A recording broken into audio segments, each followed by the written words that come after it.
प्यारे विद्यार्थियों, साथियों, आज हम चर्चा करेंगे अंतर्राष्ट्रीय राजनीति का क्षेत्र या विषय वस्तु। क्या आज का जो लेक्चर है इसके अंतर्गत हम अंतर्राष्ट्रीय राजनीति में किन किन बातों का अध्ययन किया जाता है, इसका क्या विषय क्षेत्र है। जैसा कि मैंने यहाँ लिखा है अंतर्राष्ट्रीय राजनीति का क्षेत्र अर्थात इसकी विषय वस्तु। मतलब जब हम राष्ट्रीय राजनीति और अंतर्राष्ट्रीय राजनीति का अर्थ, परिभाषा और प्रकृति को बेहतर तरीके से समझ चुके हैं तो इसके बाद में हमें यह भी मालूम होना चाहिए कि अंतर्राष्ट्रीय राजनीति के अंतर्गत किन किन बातों का अध्ययन किया जाता है, अर्थात इसकी क्या विषय वस्तु है, इसका क्या क्षेत्र है, मतलब इसके अध्ययन का क्षेत्र क्या है, किन किन बातों का अंतर्राष्ट्रीय राजनीति में अध्ययन किया जाता है। जब तक आप इस बात से परिचित नहीं होंगे तब तक अंतर्राष्ट्रीय राजनीति के सैद्धांतिक और व्यवहारिक पक्ष को अच्छे से बेहतर तरीके से नहीं समझ सकेंगे।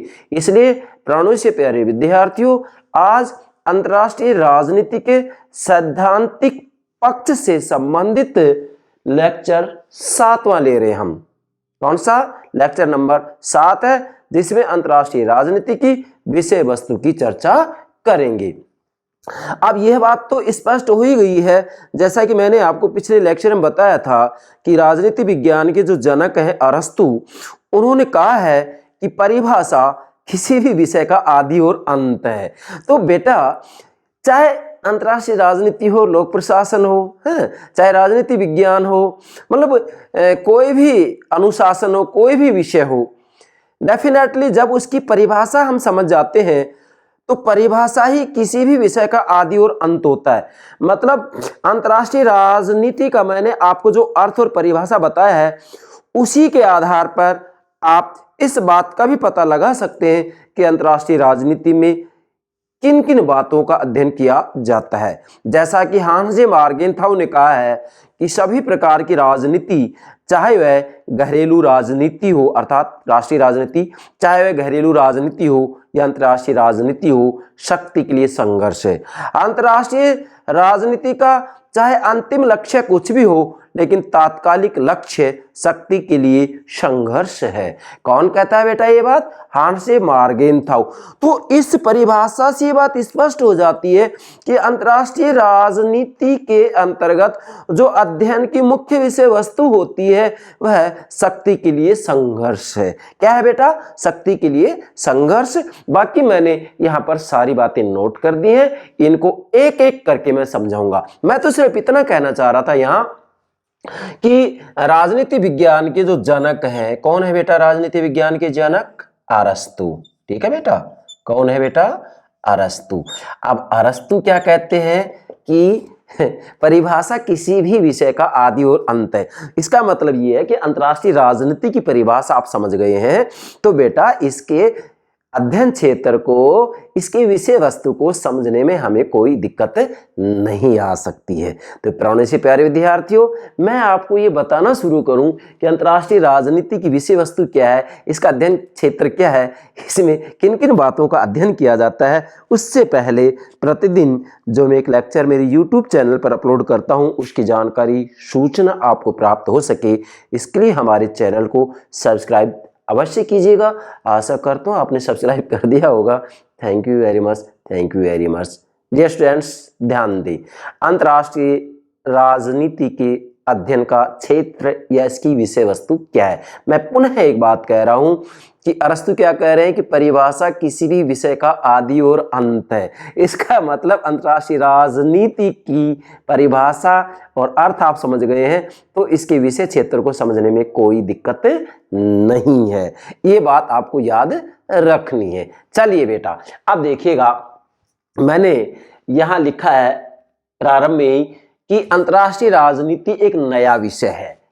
अभी तक अंतर्राष्ट्रीय राजनीति का क्षेत्र निश्चित नहीं हो पाया। मतलब अंतर्राष्ट्रीय राजनीति डेफिनेटली एक नया विषय है। जबकि राजनीति विज्ञान की बात करते हैं तो राजनीति विज्ञान के जनक तो अरस्तु हैं, लगभग 3000 वर्ष हो गए। और इसकी अंतर्राष्ट्रीय राजनीति की बात करें तो वास्तविक रूप में ये तो अभी आधुनिक युग की देन है। तो अंतर्राष्ट्रीय राजनीति तो एक नया विषय है और अभी तक इसका जो अध्ययन क्षेत्र है, जो इसकी विषय वस्तु है, वो निश्चित नहीं हो पाई है, परंतु फिर भी विद्वानों ने इसकी अध्ययन वस्तु, विषय वस्तु के बारे में अपने अपने विचार दिए हैं कि भाई अंतर्राष्ट्रीय राजनीति में किन किन बातों का अध्ययन किया जाए। बेटा अब इसमें आपको जो ध्यान रखने की बात है वो ये है कि सबसे पहले तो मैंने कुछ विद्वानों की चर्चा की है कि कुछ विद्वान अंतर्राष्ट्रीय राजनीति की विषय वस्तु क्या क्या बताते हैं, और उसके बाद में मैंने इन सब विद्वानों का निष्कर्ष निकाल करके यहाँ नोट किया है कि अंतर्राष्ट्रीय राजनीति की विषय वस्तु, मतलब संक्षेप में जो अंतर्राष्ट्रीय राजनीति की विषय वस्तु है उसको आप 8 बिंदु के माध्यम से स्पष्ट कर सकते हैं कि भी अंतर्राष्ट्रीय राजनीति में इन इन बातों का अध्ययन किया जाता है। सबसे पहले हम विद्वानों की बात देते हैं। वैसे इसके 2 पार्ट हो गए, ये विद्वानों की बात होगी और ये इन सभी विद्वानों के आधार पर वास्तविक रूप में, निष्कर्ष रूप में, संक्षेप में, सार रूप में अंतर्राष्ट्रीय राजनीति की विषय वस्तु क्या है, ये मैंने 8 बिंदु के माध्यम से स्पष्ट की है। इसे आप नोट कीजिएगा। सभी विद्यार्थी अपने अपने नोट्स जरूर बनाइएगा, चाहे आप प्रतियोगिता परीक्षा की तैयारी कर रहे हो, UPSC, UGC net, college lecturer, school lecturer, या फिर जो है आप स्नातक या स्नातकोत्तर स्तर के विद्यार्थी हो, ये सभी के लिए महत्वपूर्ण है। मेरा लक्ष्य राजनीति विज्ञान को, अंतर्राष्ट्रीय राजनीति को बेहतर से बेहतर तरीके से समझाना है। मुझे वाहवाही, ध्यान दीजिएगा, मुझे वाहवाही, तड़क भड़क, दिखावा हरगिज पसंद नहीं है। मुझे एक ही बात पसंद है कि मैं मेरी राजनीति विज्ञान के विद्यार्थियों को अंतर्राष्ट्रीय राजनीति, राजनीति विज्ञान के सिद्धांत, राजनीतिक विचारक, जो भी राजनीति विज्ञान के विषय क्षेत्र के अंतर्गत आता है, अंतर्राष्ट्रीय राजनीति के विषय क्षेत्र के अंतर्गत आता है, वो सभी बातें मैं अच्छे से अच्छे रूप में आपको समझाने का प्रयास करूंगा। यस डियर स्टूडेंट्स, ध्यान दें। सबसे पहले मैंने यहाँ लिखा है, बेटा नोट करते जाएं साथ साथ। 1947 में, क्या बेटा, 1947 में विदेशी मामलों की परिषद, क्या बेटा, विदेशी मामलों की परिषद ने एक प्रतिवेदन प्रस्तुत किया था, जिसमें एक सर्वेक्षण के आधार पर एक विद्वान है ग्रेसन कार्क, नोट करेंगे बेटा, क्या नाम है इनका, ग्रेसन कार्क। इन्होंने अंतर्राष्ट्रीय राजनीति में, इसमें मतलब अंतर्राष्ट्रीय राजनीति में 5 तत्वों का अध्ययन शामिल किया था। मतलब जो ये ग्रेसन कार्क हैं, इन्होंने 1947 में अंतर्राष्ट्रीय राजनीति के अध्ययन क्षेत्र में 5 तत्वों के अध्ययन को शामिल किया था कि भाई अंतर्राष्ट्रीय राजनीति में इन बातों का अध्ययन किया जाएगा। ये 5 तत्व मैंने क्रम से लिख दिए हैं। किसी भी कंपटीशन में, किसी भी रूप में आपसे यहाँ प्रश्न पूछा जा सकता है कि भाई ग्रेसन कार्क ने अंतर्राष्ट्रीय राजनीति में किन किन बातों के अध्ययन की चर्चा की है, और ये पूछा जा सकता है कि कितने तत्वों का उल्लेख किया है, तो 5 तत्वों का उल्लेख किया उन्होंने। ठीक है बेटा, क्रम से आएंगे। नंबर 1 क्या कह रहे हैं ग्रेसन कार्क कि अंतर्राष्ट्रीय राजनीति में किसका अध्ययन किया जाएगा। नंबर 1 राज्य व्यवस्था, स्टेट सिस्टम। राज्य व्यवस्था के ऊपर मैं अलग से भी लेक्चर अपलोड करूंगा, ध्यान रखना है आपको। राज्य व्यवस्था के स्वरूप एवं कार्य प्रणाली का अध्ययन, अर्थात ग्रेसन कार्क का कहना है कि अंतर्राष्ट्रीय राजनीति में राज्य व्यवस्था के स्वरूप एवं कार्य प्रणाली का अध्ययन किया जाता है। ठीक है बेटा। दूसरा है राज्य की शक्ति को प्रभावित करने वाले तत्वों का अध्ययन। मतलब ग्रेसन कार्क कह रहे कि अंतर्राष्ट्रीय राजनीति के अध्ययन क्षेत्र में इसकी विषय वस्तु में जो दूसरा तत्व है वह है राज्य की शक्ति को प्रभावित करने वाले तत्वों का अध्ययन किया जाता है। जैसे जैसे हम आगे बढ़ेंगे तो वास्तविक रूप में राष्ट्रीय शक्ति के साधन, राष्ट्रीय हितों के साधन हैं, इन सब बातों के ऊपर मैं लेक्चर अलग से अपलोड करूंगा। ये तो सिर्फ आपकी एक प्रकार से पृष्ठभूमि तैयार हो रही है कि भी अंतर्राष्ट्रीय राजनीति की विषय वस्तु क्या है, और जब आपको विषय वस्तु का पता लग जाएगा तो ये जो विषय वस्तु है इन सभी के ऊपर अलग से हम लेक्चर अपलोड करेंगे। उसके बाद में आप अंतर्राष्ट्रीय राजनीति को व्यापक रूप में समझ सकेंगे। तीसरा बताया इन्होंने अंतर्राष्ट्रीय स्थिति एवं महाशक्तियों की विदेश नीतियों का अध्ययन। मतलब ग्रेसन कार्क कह रहे कि अंतर्राष्ट्रीय राजनीति में अंतर्राष्ट्रीय स्थिति एवं महाशक्तियों की विदेश नीतियों का अध्ययन किया जाता है। जैसा कि एक विद्वान है फेलिक्स ग्रास, इन्होंने स्पष्ट रूप में कह दिया है कि अंतर्राष्ट्रीय राजनीति का अध्ययन विदेश नीतियों के अध्ययन के अतिरिक्त और कुछ नहीं है। मतलब उन्होंने ये कहा है कि अंतर्राष्ट्रीय राजनीति में विदेश नीति का अध्ययन किया जाता है, जैसे कि आगे इसकी चर्चा हम करेंगे। चौथा कह रहे हैं वर्तमान अंतर्राष्ट्रीय संबंधों, फिर से बोल रहा हूं, वर्तमान अंतर्राष्ट्रीय संबंधों के इतिहास का अध्ययन, अर्थात वास्तविक रूप में ये अंतर्राष्ट्रीय संबंधों को ठीक से समझने के लिए इतिहास का भी अध्ययन करने पर बल देते हैं कि भी ऐतिहासिक दृष्टिकोण के आधार पर अंतर्राष्ट्रीय संबंधों को समझा जा सकता है। और पांचवा तत्व बताया अधिक स्थायित्व वाली विश्व व्यवस्था के निर्माण की प्रक्रिया का अध्ययन। मतलब ग्रेसन कर्क ने कहा है कि अंतर्राष्ट्रीय राजनीति के अंतर्गत इन 5 बातों का अध्ययन किया जाता है। तो क्रम से आपको ये बातें नोट करनी है, कंपटीशन में किसी भी रूप में ये बातें पूछी जा सकती हैं। अब नेक्स्ट 2 नंबर पर आते हैं। नंबर 1 बात हो गई, नंबर 2 1954 में, अब बेटा ध्यान देंगे, ये तो 47 की बात होगी, उसके बाद में 1954 में अंतरराष्ट्रीय शांति के कार्नेगी संस्थान के तत्वाधान में एक विद्वान है विंसेंट बेकर, फिर से बोल रहा हूं विंसेंट बेकर द्वारा संपादित एक सर्वेक्षण के आधार पर ये बताया गया क्या कि अंतर्राष्ट्रीय राजनीति का ये अध्ययन क्षेत्र है, इसकी विषय वस्तु है, अंतर्राष्ट्रीय राजनीति में इन बातों का अध्ययन किया जाता है। किसने बताया है? विंसेंट बेकर ने। विंसेंट बेकर क्या कह रहे हैं कि अंतर्राष्ट्रीय राजनीति में इन बातों का अध्ययन किया जाता है। इन्होंने यहाँ पर 7 बातें बताई है। नंबर 1, अंतर्राष्ट्रीय राजनीति के स्वरूप तथा प्रमुख प्रभावोत्पादक तत्वों का अध्ययन। नंबर 2, अंतर्राष्ट्रीय जीवन के सामाजिक, राजनीतिक, आर्थिक संगठनों का अध्ययन। नंबर 3, राष्ट्रीय शक्ति के तत्वों का अध्ययन। नंबर 4, राष्ट्रीय हितों की अभिवृद्धि के साधनों का अध्ययन। राष्ट्रीय हित जो कि अंतर्राष्ट्रीय राजनीति के उद्देश्य होते हैं। अंतर्राष्ट्रीय राजनीति का उद्देश्य क्या होता है? राष्ट्रीय हितों की प्राप्ति। ठीक है बेटा, राष्ट्र राज्य के जो आपसी संबंध निर्धारित होते हैं वो राष्ट्रीय हितों से ही होते हैं। सभी राष्ट्र राज्य अपने अपने राष्ट्रीय हितों की रक्षा का ही प्रयास करते हैं और राष्ट्रीय हितों की रक्षा के लिए शक्ति की आवश्यकता होती है डेफिनेटली। आगे है राष्ट्रीय शक्ति की सीमाओं तथा नियंत्रण के तरीकों का अध्ययन। छठा है महाशक्तियों की विदेश नीति एवं कभी कभी छोटे राज्यों की विदेश नीति का अध्ययन भी किया जाता है। उसके बाद में 7वां है ऐतिहासिक पृष्ठभूमि तथा वर्तमान अंतर्राष्ट्रीय घटनाओं का ऐतिहासिक परिप्रेक्ष्य में अध्ययन करना।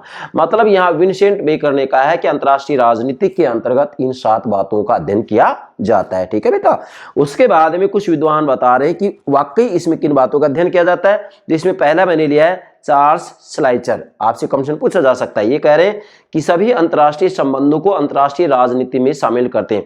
मतलब चार्ल्स श्लाइचर कह रहे हैं कि सभी प्रकार के अंतर्राष्ट्रीय संबंधों को अंतर्राष्ट्रीय राजनीति के अंतर्गत लिया जाता है। मतलब सारे जो अंतर्राष्ट्रीय संबंध हैं उनका अध्ययन अंतर्राष्ट्रीय राजनीति में किया जाता है। सभी प्रकार के अंतर्राष्ट्रीय संबंधों का अध्ययन अंतर्राष्ट्रीय राजनीति में किया जाता है। कौन कह रहे हैं ये बात? चार्ल्स श्लाइचर।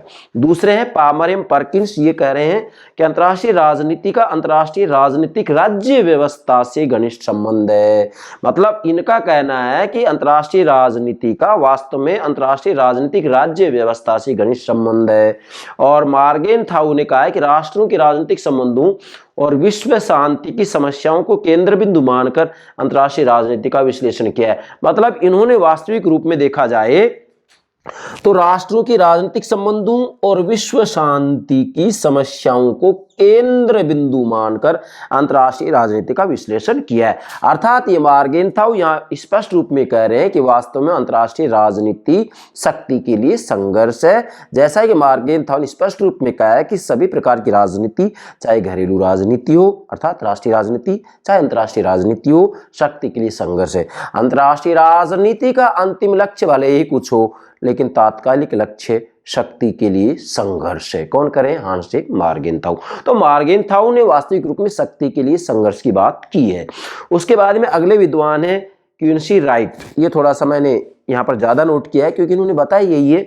तो क्विंसी राइट कह रहे हैं कि अंतर्राष्ट्रीय राजनीति के अंतर्गत इन बातों का अध्ययन किया जाता है। किन बातों का? विश्व में तनाव एवं हलचल की सामान्य दशा। मतलब विश्व में तनाव और हलचल की जो सामान्य दशा होती है उसका जो अध्ययन किया जाता है अंतर्राष्ट्रीय राजनीति में किया जाता है। नेक्स्ट, आर्थिक, सामाजिक, सांस्कृतिक क्षेत्रों में राज्यों की पारस्परिक निर्भरता की मात्रा का अध्ययन किया जाता है। नेक्स्ट, कानून एवं मूल्यों का सामान्य स्तर क्या है, इसका अध्ययन किया जाता है। नेक्स्ट, जनसंख्या तथा साधन, उपज और खपत का अध्ययन किया जाता है। नेक्स्ट, जीवन के आदर्श एवं विश्व राजनीति की स्थिति का अंतरराष्ट्रीय राजनीति के अंतर्गत अध्ययन किया जाता है। किसने बताई ये बात? क्यूनिसी राइट ने। तो बेटा ये बात भी आप नोट करेंगे, कंपटीशन में ये तीन बातें विशेष होगी, 1, 2 और ये क्यूनिसी राइट। ये पूछा जा सकता है कि भाई इन विद्वानों ने वास्तव में अंतर्राष्ट्रीय राजनीति की विषय वस्तु के अंतर्गत किन किन बातों को सम्मिलित किया है। तो ये आपको पता होना चाहिए कि इन विद्वानों ने बताया है कि भी अंतर्राष्ट्रीय राजनीति की जो विषय वस्तु है, जो अध्ययन क्षेत्र है, वो ये है। इन विद्वानों ने जो ये अध्ययन क्षेत्र बताया है इसको आप नोट कीजिएगा, कंपटीशन में कहीं से भी प्रश्न पूछा जाए आपको दिक्कत नहीं होगी। इसके बाद में हम इन विद्वानों ने जो बताया कि अंतर्राष्ट्रीय राजनीति में इन बातों का अध्ययन किया जाता है, उसके आधार पर हमने निष्कर्ष निकाला है और यहाँ मैंने लिखा है, आप नोट करेंगे संक्षेप में, बेटा नोट करेंगे आप इसी तरीके से, संक्षेप में अंतर्राष्ट्रीय राजनीति की विषय वस्तु इस प्रकार है, ऐसे नोट करना है। क्या नोट करना है? संक्षेप में अंतर्राष्ट्रीय राजनीति की विषय वस्तु इस प्रकार है, जिसे हम निम्न बिंदु के माध्यम से स्पष्ट कर सकते हैं कि भी अंतर्राष्ट्रीय राजनीति में किन किन बातों का अध्ययन किया जाता है। यस, नंबर 1, अंतर्राष्ट्रीय राजनीति के प्रधान पात्र राज्य हैं। अर्थात वास्तव में अंतर्राष्ट्रीय राजनीति की जो विषय वस्तु है, जो अध्ययन क्षेत्र है, इसके लिए हमने पहला बिंदु बनाया है कि अंतर्राष्ट्रीय राजनीति के प्रधान पात्र राज्य हैं। मतलब अंतर्राष्ट्रीय राजनीति की प्रकृति जब मैंने आपको समझाई थी तो उस समय बताया था कि अंतर्राष्ट्रीय राजनीति के जो प्राथमिक अभिनेता होते हैं बेटा, वो राज्य या राष्ट्र राज्य होते हैं। मतलब अंतर्राष्ट्रीय राजनीति की जो इकाई होती है, जो कार्यकर्ता होते हैं, वो राज्य होते हैं। और राज्यों के जो पारस्परिक संबंध होते हैं, राष्ट्र राज्यों के जो पारस्परिक संबंध होते हैं, एक राष्ट्र राज्य दूसरे राष्ट्र राज्य के साथ जो भी अपने संबंध स्थापित कर रहा है, उन सभी संबंधों का इसके अंतर्गत अध्ययन किया जाता है। हालांकि अंतर्राष्ट्रीय राजनीति के अंतर्गत राजनीतिक क्षेत्र के ऊपर विशेष बल दिया जाता है, जिसे कि हांस जे मार्गेनथाउ ने शक्ति के लिए संघर्ष की संज्ञा दी है। ठीक है बेटा। दूसरा जो इसका अध्ययन क्षेत्र है वह है अंतर्राष्ट्रीय राजनीतिक शक्ति के अध्ययन पर बल देती है। ध्यान दीजिएगा, अंतर्राष्ट्रीय राजनीति शक्ति के अध्ययन पर बल देती है। फिर से बोल रहा हूं मैं, दूसरा क्या, अंतर्राष्ट्रीय राजनीति शक्ति के अध्ययन पर बल देती है। मतलब इसके अध्ययन क्षेत्र के अंतर्गत वास्तव में शक्ति के अध्ययन पर बल दिया जाता है। जैसा कि हांस जे मार्गेनथाउ ने कहा, मैं नोट भी किया है, मार्गेनथाउ क्या कह रहे हैं, मैं पूरा बोल रहा हूं, आप नोट करेंगे। मार्गेनथाउ कह रहे हैं कि सभी प्रकार की राजनीति, नोट करेंगे बेटा, सभी प्रकार की राजनीति, चाहे वह घरेलू राजनीति हो, यस घरेलू राजनीति हो, या राष्ट्रीय राजनीति हो, यस या अंतर्राष्ट्रीय राजनीति हो, शक्ति के लिए संघर्ष है। अंतर्राष्ट्रीय राजनीति का अंतिम उद्देश्य कुछ भी हो, तात्कालिक उद्देश्य शक्ति के लिए संघर्ष है। क्या? तात्कालिक उद्देश्य शक्ति के लिए संघर्ष है, शक्ति की प्राप्ति है। कौन कह रहे हैं ये? हांस जे मार्गेनथाउ। तो मार्गेनथाउ ने स्पष्ट रूप में कह दिया कि अंतर्राष्ट्रीय राजनीति शक्ति के लिए संघर्ष है। मतलब सभी प्रकार की राजनीति केवल शक्ति के लिए संघर्ष है। इसलिए अंतर्राष्ट्रीय राजनीति की विषय वस्तु के अंतर्गत वास्तविक रूप में जो विशेष है वो शक्ति के अध्ययन पर बल दिया जाता है। क्यों? क्योंकि सभी राष्ट्र राज्य, चूंकि राष्ट्र राज्यों को हम अंतर्राष्ट्रीय राजनीति के प्राथमिक अभिनेता, इकाई, कार्यकर्ता मान रहे हैं, तो सभी राष्ट्र राज्य ये प्रयास करते हैं कि दूसरे राष्ट्र राज्य के ऊपर नियंत्रण रखा जाए। और दूसरे राष्ट्र राज्यों के व्यवहार को जब नियंत्रित किया जाता है तो दूसरे राष्ट्र राज्यों के व्यवहार को नियंत्रित करने की जो क्षमता एक राष्ट्र राज्य के पास में होती है, वो क्षमता ही तो बेटा शक्ति कहलाती है। और सभी राष्ट्र राज्य अंतरराष्ट्रीय स्तर पर यही तो प्रयास करते हैं, यही तो अंतरराष्ट्रीय राजनीति है। यस बेटा। तीसरा है अंतरराष्ट्रीय राजनीतिक संस्थाओं तथा संगठनों का अध्ययन। इसको नोट करें बेटा, बिंदु को मैंने शॉर्ट में लिखा है यहाँ, अंतरराष्ट्रीय राजनीतिक, इसको राजनीतिक लिखेंगे, राजनीति नहीं, राजनीतिक। अंतरराष्ट्रीय राजनीतिक संस्थाओं तथा संगठनों का अध्ययन, अर्थात अंतरराष्ट्रीय राजनीति के अध्ययन क्षेत्र में इसकी विषय वस्तु में विभिन्न प्रकार के संगठनों तथा संस्थाओं का अध्ययन किया जाता है, जो कि वास्तविक रूप में अंतरराष्ट्रीय राजनीति की प्रक्रिया को राष्ट्र राज्य के बीच जो संबंध है, जो अंतर क्रियाएं हैं, जो प्रक्रियाएं हैं, उनको प्रभावित करते हैं। वो कौन कौन सी संस्था और संगठन है, मैंने सब नोट कर दिया है। सबसे पहले इधर बताइएगा, आर्थिक संगठन, जिसमें आएगा यूरोपियन संघ, विश्व बैंक, कोलंबो योजना, विश्व व्यापार संगठन, किसमें आएंगे, आर्थिक संगठन में। नेक्स्ट, सैनिक संगठन, जिसमें आएंगे नाटो, सीटो, वार्साई पैक्ट, सेंटो आदि। ये महत्वपूर्ण है, इन सबके ऊपर आगे मैं लेक्चर अपलोड करूंगा। फिर राजनीतिक संगठन है, जिसमें आएंगे राष्ट्रसंघ, यूएनओ मतलब संयुक्त राष्ट्र संघ आदि, ठीक है बेटा। उसके बाद में प्रादेशिक संगठन है, प्रादेशिक संगठनों के अंतर्गत अरब लीग, सार्क, आसियान, ये जितने भी हैं संगठन, इन सब के ऊपर मैं आगे चलकर जब अंतर्राष्ट्रीय राजनीति का व्यवहारिक पक्ष समझाऊंगा, क्या अंतर्राष्ट्रीय राजनीति का जब व्यवहारिक पक्ष समझाऊंगा, तो उसके अंतर्गत ये सारों के ऊपर मैं लेक्चर अपलोड करूंगा, सार्क, आसियान आदि, ठीक है। और भी बहुत है। इसके बाद में सांस्कृतिक और अन्य संगठन में आएंगे यूनेस्को, अंतरराष्ट्रीय मजदूर एवं संगठन, फिर से बोल रहा हूं, अंतरराष्ट्रीय मजदूर संगठन, विश्व स्वास्थ्य संगठन आदि, विश्व स्वास्थ्य संगठन आदि। तो ये जो है सांस्कृतिक और अन्य संगठनों के अंतर्गत आएंगे।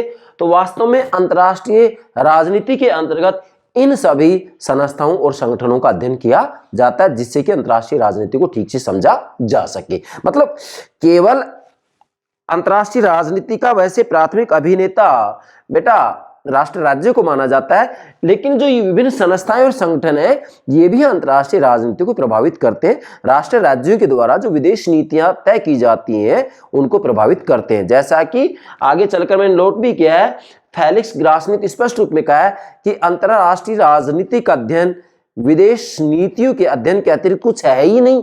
मतलब इन्होंने स्पष्ट रूप में कहा है कि अंतरराष्ट्रीय राजनीति तो विदेश नीतियों का अध्ययन है।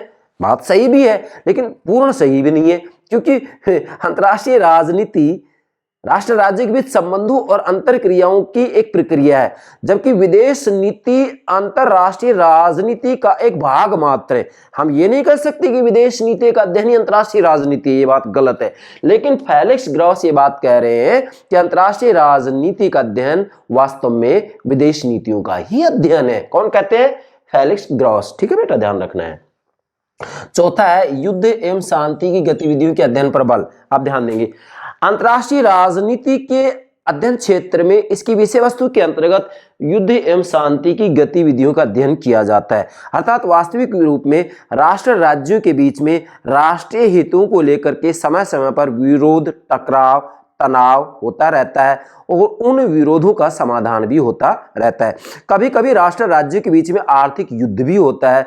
एक राष्ट्र राज्य दूसरे राष्ट्र राज्य के ऊपर आर्थिक सहायता ना देने की बात करता है, आर्थिक प्रतिबंध लगाता है।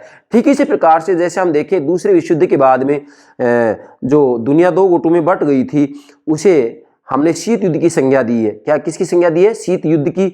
तो वास्तविक रूप में यह भी एक युद्ध का प्रकार है, जिसे कि स्नायु युद्ध कहा जाता है, जो कि मस्तिष्कों में लड़ा जाता है, मस्तिष्क के माध्यम से लड़ा जाता है, जिसके अंतर्गत कागज के गोला बारूदों का प्रयोग किया जाता है। वास्तविक रूप में ये गर्म युद्ध नहीं होता है, वास्तविक युद्ध नहीं होता है, बल्कि इसमें युद्ध जैसी स्थिति हमेशा बनी रहती है, लेकिन वास्तविक युद्ध नहीं होता है, जिसे कोल्ड वार कहा जाता है। कोल्ड वार के ऊपर मैं अलग से आगे लेक्चर अपलोड करूंगा कि शीत युद्ध क्या है, शीत युद्ध का प्रादुर्भाव कैसे हुआ है, क्या शीत युद्ध क्या है, शीत युद्ध का प्रादुर्भाव कैसे हुआ है, सारी बातें आपको समझाई जाएंगी। लेकिन डेफिनेटली देखा जा सकता है कि अंतरराष्ट्रीय राजनीति के अंतर्गत युद्ध एवं शांति की गतिविधियों के अध्ययन के ऊपर बल दिया जाता है, इनका अध्ययन किया जाता है।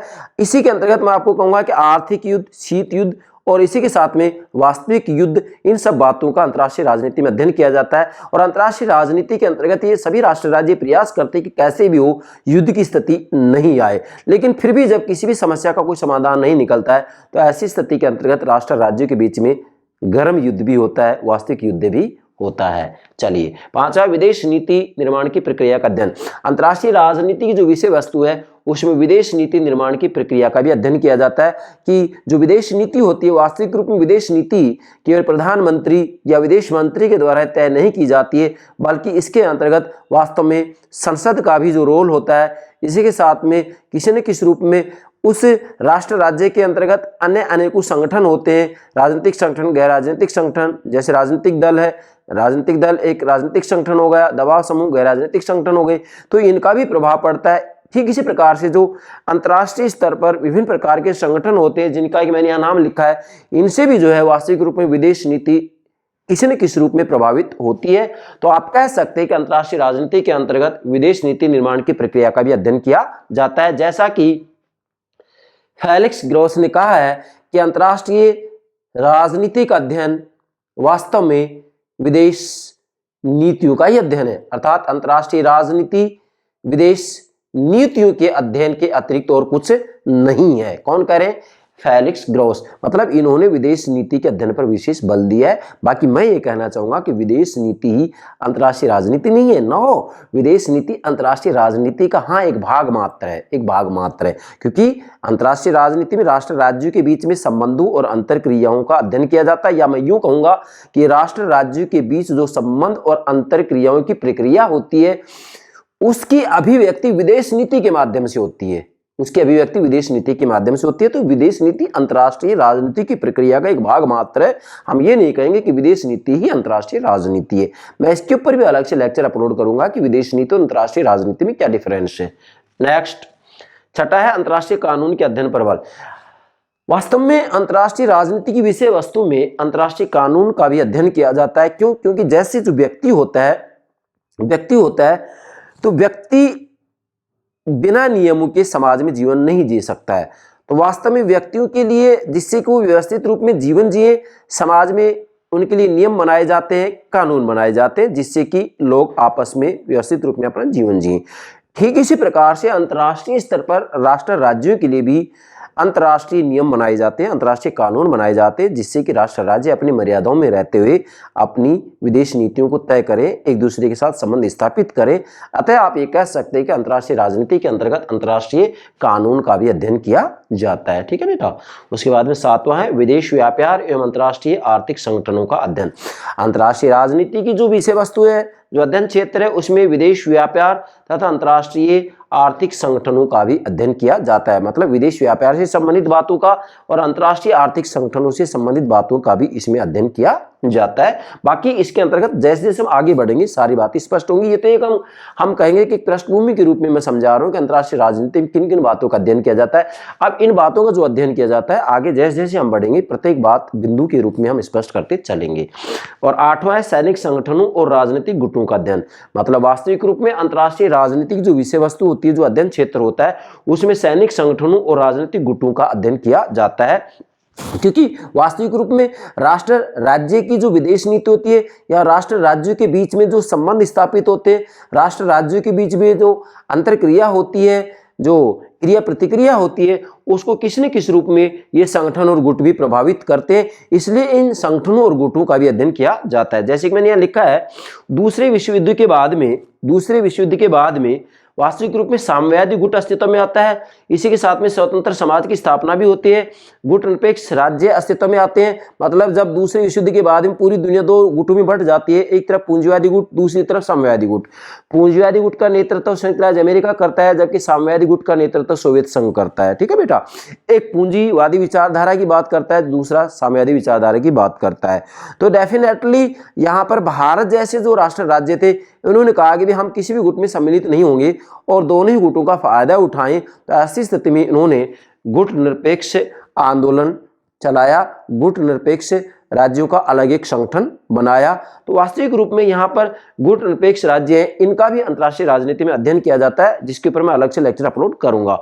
अरब समुदाय, इसका भी इसमें अध्ययन किया जाता है। अफ्रीकी देश और G8, G15, G8, G15 जैसे जो है गुट हैं, उनका भी इसमें अध्ययन किया जाता है। ठीक इसी प्रकार से हमने लिखा है कि G8, G15 जैसे गुट अस्तित्व में आ गए। मतलब दूसरे विश्व युद्ध के बाद में ये गुट अस्तित्व में आए, और भी अनेकों हैं। तो इन सब का भी अंतर्राष्ट्रीय राजनीति में अध्ययन किया जाता है। क्यों? क्योंकि अंतर्राष्ट्रीय राजनीति के अंतर्गत जो राष्ट्र राज्य होते हैं, उन राष्ट्र राज्यों के आपसी संबंधों को, प्रक्रियाओं को, अंतरक्रियाओं को किसी न किसी रूप में ये जो गुट और संगठन है वो प्रभावित करते हैं। इसलिए इनका भी इसमें अध्ययन किया जाता है। फिर मैंने यहाँ लिखा है सैनिक गुट। ठीक है बेटा, ये तो राजनीतिक गुट हो गए, यहाँ पर आएंगे सैनिक गुट। अब सैनिक गुट जो है, जैसे नाटो, सीटो, इधर आइएगा, मैंने लिख के रखा है यहाँ पर, ये सैनिक नाटो, सीटो, वार्साय पैक्ट, सेंटो आदि जो हैं, इन्होंने भी अंतर्राष्ट्रीय राजनीति के अंतर्गत जो प्राथमिक अभिनेता होते हैं, राष्ट्र राज्य जैसे भारत, अमेरिका, चीन, ठीक है बेटा, ये राष्ट्र राज्य हैं, तो इनके जो संबंध होते हैं, जो क्रिया प्रतिक्रिया होता है, जो अंतर क्रिया होती है उसको जो ये सैनिक गुट होते हैं किसी न किसी रूप में प्रभावित करते हैं। अतः आप ये कह सकते हैं कि अंतर्राष्ट्रीय राजनीति के अध्ययन क्षेत्र में इसकी विषय वस्तु के अंतर्गत सैनिक संगठनों और राजनीतिक गुटों का भी अध्ययन किया जाता है, क्योंकि ये सभी किसी न किसी रूप में अंतर्राष्ट्रीय संबंधों को प्रभावित करते हैं। अतः इन सब बातों का अध्ययन अंतर्राष्ट्रीय राजनीति के अंतर्गत किया जाता है। तो विशेषकर आपको ये 8 बिंदु नोट करने हैं कि अंतर्राष्ट्रीय राजनीति की विषय वस्तु क्या है, इसके अंतर्गत किन किन बातों का अध्ययन किया जाता है। मैं पुनः एक बार कह रहा हूं, यहां आप नोट करेंगे। संक्षेप में अंतर्राष्ट्रीय राजनीति की विषय वस्तु, फिर से बोल रहा हूं, संक्षेप में अंतर्राष्ट्रीय राजनीति की विषय वस्तु को हम निम्न बिंदुओं के आधार पर, निम्न शीर्षकों के आधार पर स्पष्ट कर सकते हैं, समझा सकते हैं, प्रकाश डाल सकते हैं। तो यूपीएससी एग्जाम में अगर मान लीजिएगा आपसे ये प्रश्न पूछ लिया जाता है तो इस तरीके से आप ये सारी बातें समझा सकते हैं। तो मैं विश्वास करता हूं कि ये सारी बातें आप समझ गए होंगे कि अंतर्राष्ट्रीय राजनीति के अंतर्गत किन किन बातों का अध्ययन किया जाता है। और जब ये बात स्पष्ट होगी कि अंतर्राष्ट्रीय राजनीति में इन बातों का अध्ययन किया जाता है, इसका अध्ययन क्षेत्र ये है, इसकी विषय वस्तु ये है, तो फिर डेफिनेटली जैसे जैसे हम आगे बढ़ेंगे ये सारी बातें एक एक करके मैं आपको समझाऊंगा कि वाकई अंतर्राष्ट्रीय राजनीति में इन बातों का अध्ययन किया जाता है। मैंने आपको पहले भी कहा था कि जब तक हम अंतर्राष्ट्रीय राजनीति के सैद्धांतिक पक्ष को नहीं समझेंगे तब तक उसके व्यवहारिक पक्ष को नहीं समझेंगे। तो इसके बाद में हम अंतर्राष्ट्रीय राजनीति के जितने भी सिद्धांत हैं, जितने भी उपागम है, उन सभी की चर्चा करेंगे और मैं एक एक करके सभी सिद्धांतों को, क्या बेटा, सभी सिद्धांतों को, उपागम या दृष्टिकोणों को बेहतर तरीके से समझाने का प्रयास करूंगा। लेकिन शर्त एक ही है कि जिस रूप में मैंने यहाँ पर क्रमबद्ध तरीका जो अपनाया है, इसी के माध्यम से आप अंतर्राष्ट्रीय राजनीति को समझते चलिएगा, आपको इस पेपर में किसी भी रूप में कोई परेशानी नहीं आएगी। तो प्राणों से प्यारे विद्यार्थियों, मुझे पूरा विश्वास है आप अंतर्राष्ट्रीय राजनीति की जो विषय वस्तु है, जो अध्ययन क्षेत्र है, इसको ठीक से समझ गए होंगे कि इसमें किन किन बातों का अध्ययन किया जाता है। ओके बेटा, yes, thank you very much, thank you very much.